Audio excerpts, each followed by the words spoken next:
r/ask Reddit. What dirty little secret does your profession hide that the consumer should know?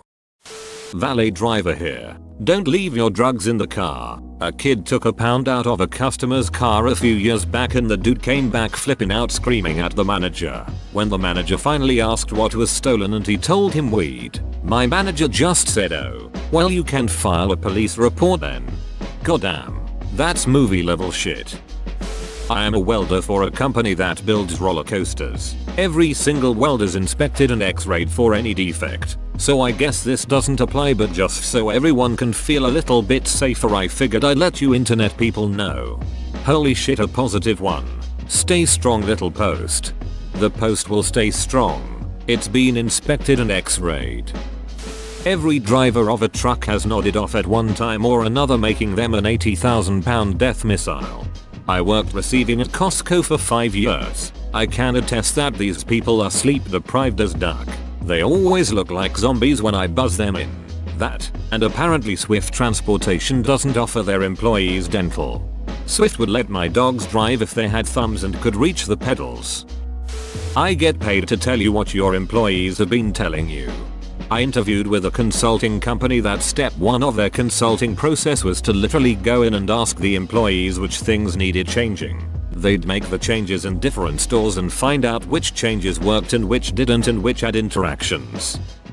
A certain telephone company with a blue globe logo doesn't actually have a billing department. You are always routed to sales. The job is not to fix your billing problem. It's to upsell you. If you have a legit billing problem, you will be transferred because the rep doesn't want to deal with anyone that isn't a sale. Every time you're transferred, it's actually to the same department, just a different sales rep. Billing managers are really just sales managers. It will be a minute while the account loads. Already loaded. So what do you like to watch on TV? Really running their address for coming sales pitch. Good times. It's not uncommon for assistants and apprentices to make the art of really famous, well-known, expensive artists. The artist might be very involved in the process or barely involved. They can have studios with dozens of assistants churning out all of their work, and then just sign their name to it. And I'm not just talking about sculptures or art installations where assistants might be doing the grunt work. Even paintings could be barely touched by the actual artist. This is true in other mediums. 2. Jim Davis has not drawn a Garfield cartoon in years. He has a staff that does the cartoons and he just approves them. Also, some pop fiction authors, the ones who put out a book or two every year, often have staff write their books. They will just write an outline and notes for each chapter. James Patterson doesn't even hide this shit anymore. The books are appallingly terrible, but people keep buying them because they say his name on them. I just don't get it. The Jim Davis one doesn't really bother me because I work with kids in a library, and I'll be damned if every kid between the ages of 8-12 doesn't go through a massive Garfield phase where they go insane if there are no more books they haven't read. Those kids are rabid and I love their excitement for a new book. If it means there is a Garfield ghostwriter who is keeping these kids coming back, then so be it. Teacher here. I hide your secrets. If your kids know it, I know it. Children are tactless and impulsive and they tell me all about your reproductive habits, financial difficulties, domestic problems, and Tinder dates. I know so much about moms and dads that I wish I could erase from my brain forever, but I will never tell. You're welcome. I self-inject medication once a week for arthritis and I'm 75% certain my kids' teachers have heard about mommy using needles without context. When I was 6, I told my teacher, my dad drinks and drives all the time. My teacher had to have a conference with my parents and my dad was put in the awkward position of explaining how I confused drinking 7-Eleven big gulps in the car with alcohol. I used to work for a major package delivery service unloading semi-trailers. The flat screen TV you ordered for Christmas was under a gun safe and a lift kit for a truck. Same past job. If your box looks a little bit crushed, it was probably one of 20 that were wedged together in a chute somewhere along the belt line that took all of the strength someone could summon to unwedge. If you're going to ship something, make sure it can survive a fall from chest height. Sewer inspector. I can tell exactly who what house is dumping oil and grease down their drains. It's usually the churches and businesses that get nastygrams and fines, but we need to shame the house people too. My wife and her college roommates would flush grease down the sink with cold water. They thought the reason you don't pour grease down the sink was because it would burn the pipes. So they cooled it down real good first. She is beautiful though. Doctor here. I'll see a patient Monday morning in the hospital, work all night, and then Tuesday morning in the hospital, and I won't have slept in the 24 hours in between. And this is totally normal and accepted practice in medicine. When I was in college, I asked my primary care physician if he thought I should become a doctor. He told me, if you want to work like a gentleman, become a lawyer. Doctors work like animals for many years. I'm now a lawyer and I have zero regrets. I have no idea how you guys do it. In the legal profession, the most difficult a-hole in the entire case is often your own client. Legacy programmer here. All of the debt from your houses, and your parents' and landlords' houses, and increasingly all of your credit card, consumer and student loan debt are all being processed on 24-hour cycles on a system backbone that was written well before I was born.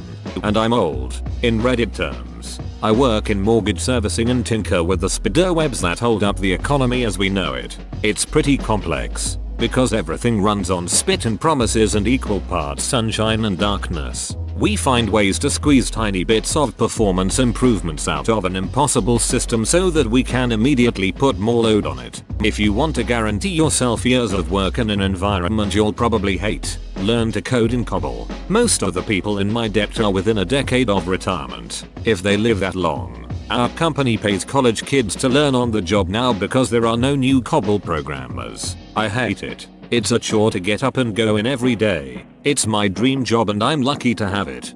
Also legacy programmer here. Financial firm. Our backbone code is written in Fortran. I never imagined I'd graduate and write Fortran code for a living. Although, I know COBOL as well. I find it really tedious. I'm glad that we don't use COBOL at my job. Bless you for taking one for the team there. If you're sitting at a blackjack table and aren't sure what play to make, ask the dealer. No, seriously, we're trained to know the official blackjack strategy guide and are allowed to give you that information. Considered common knowledge. If the dealer doesn't know it offhand, their supervisor should have a copy of it and will help you out. I can't count to 21 without taking off my shoes. Most of the time, the dealers tell me what to do. It's pretty effective. It takes me longer to lose my money on blackjack than on slots. Bro, anyone who's ever been at a vehicle assembly plant knows that most cars have a quality of about 80% of their specifications and they're sold that way to everyone. So that explains why my seats aren't bolted down. Ha, today I learned. Teacher, it's that time of year to make class placements for next year. Every year there are 2 or 3 teachers in the school elementary who are so awful. We cry over which students we have to sacrifice to them and hope they are strong enough to survive a year with Mr. or Mrs. So-and-so. As a nurse, we do this too. And we conveniently walk by those patients' rooms to make sure they're okay. This explains a lot. My favorite nurse used to always come by on her lunch break when I was stepped down from ICU. And I hated my new nurse BC. It would take her 2.5 hours to give me scheduled meds. I own a bar. We get rich while a lot of people drown their sorrows in alcohol. Serious. That really depresses me somehow. Same ideology as a drug dealer to addicts. Many of the books you read, especially romance, aren't written by the person whose name is on the cover. Most romance books are ghostwritten and bought by someone else, often a man, I've found, and published under a female's name with a fake bio. How do I know this? I'm a ghostwriter. I wanted to name my son Rafe. We were in a store and my wife said Rafe is the kind of name they use in romance novels. She picked up the nearest book and the main character was called Rafe. My now 8-year-old son is not called Rafe. Thanks for that. A lot of people think military is synonymous with discipline and top-tier job training. I've seen things that would make a McDonald's worker think that their job is pretty high class. Infantry here got out 2 years ago. Unless deployed, we're just glorified janitors, trained to do nothing but kill, but had more time in service sweeping, mopping, picking weeds out of the motor pool than actually even attempting to do what I was trained for. Hell, at least by the end I was able to tell other privates to go sweep the motor pool while it was raining. That people in the kitchen and in factories also go to work when they feel ill, and you most likely have eaten something someone sneezed on. Because there is a line between feeling so sick you can't get out of bed and coughing and sneezing once in a while. Yep, food service is brutal about taking sick days. Like, you better be half in your deathbed to call out. And considering how virulent some pathogens are, like norovirus, winter vomiting bug, one sick worker could infect half a town. My boyfriend works in a kitchen.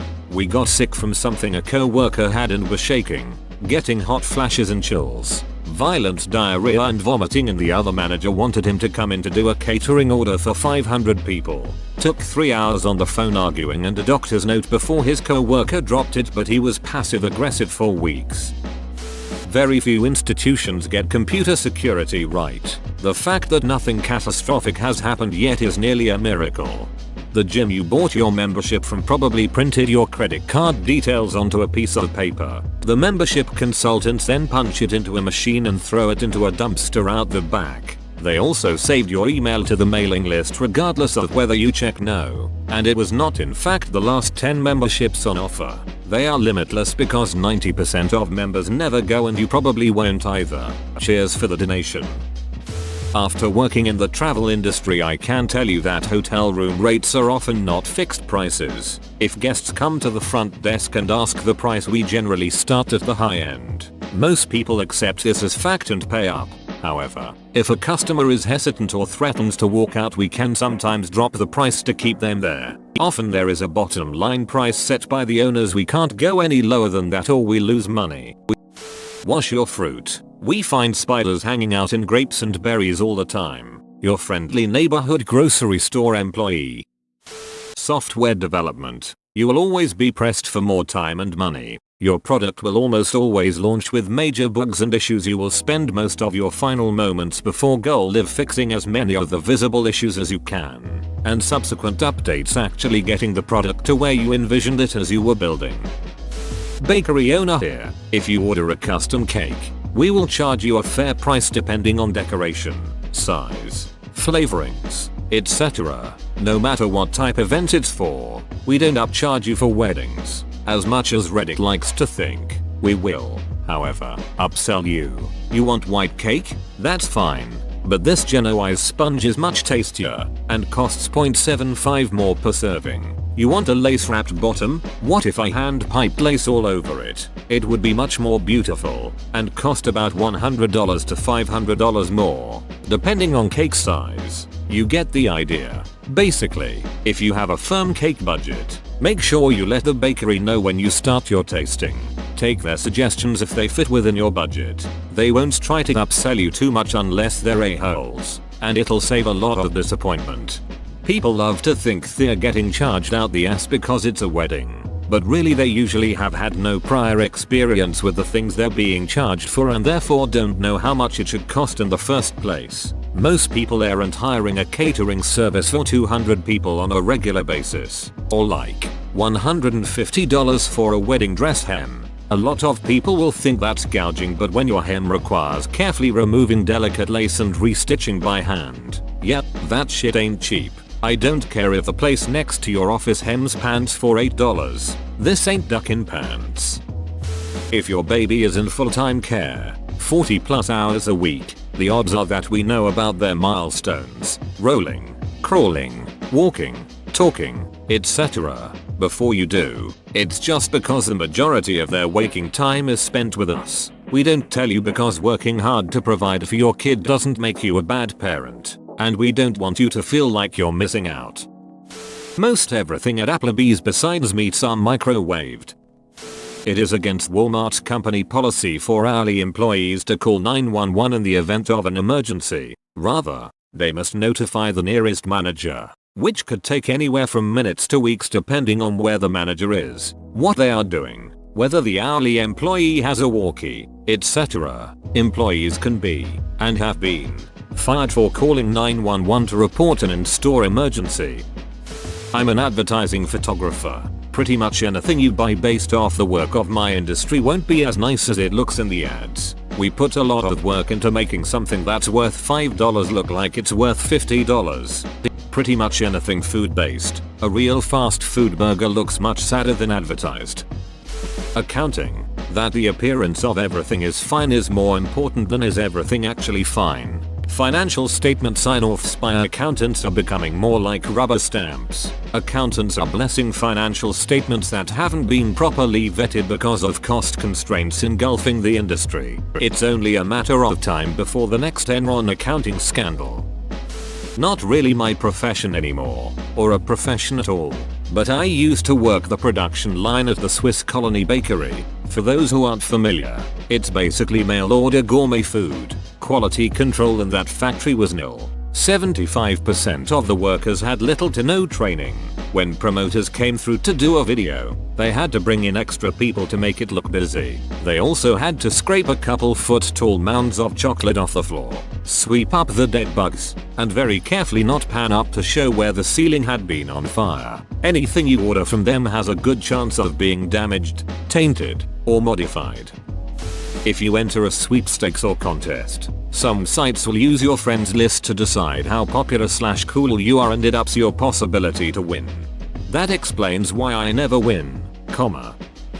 Barely anyone in the state of Georgia gets an autopsy. If you wanted to kill someone over the age of 40, all you would really need to do is make sure that they had some kind of previous medical history and the body was found outside of a metropolitan area. The coroners here are only required to have a high school diploma. Some states are worse, most better. I work in video games. Our job is to make our game as addictive as possible so that we can make the most money out of microtransactions. Think mobile phone games. A lot of our game design is by marketing telling us what people will most likely buy in the game by watching data. Sure, it starts free to play, but to keep you playing and paying we mine data to make it more sticky. After a while I felt like I was working for a drug dealer and quit recommending our games to people I knew. Sure, people have fun playing the games we make, but I don't want to hear later about how much money you or your kids wasted on it. In a call center, we're more likely to waive admin fees if you're nice to us and we like you. Also, we're more likely to charge you more if you're rude or patronizing. Home construction. It is so bad. Amazing what people will pay $500,000 for. Total rubbish. You won't believe the number of foundation failures or how many roof trusses have termites pre-installed, and for God's sake never look under the carpet. So much pre-recorded music and lip syncing. Live music isn't what it used to be. Baggage handler. If you check a skateboard by just slapping a sticker on it, it will get ridden. I worked in a lab where targets took over all health and safety. I worked with asbestos without a mask regularly, and the samples we crushed were constantly contaminated to a ridiculous level because none of the equipment was ever cleaned. No time.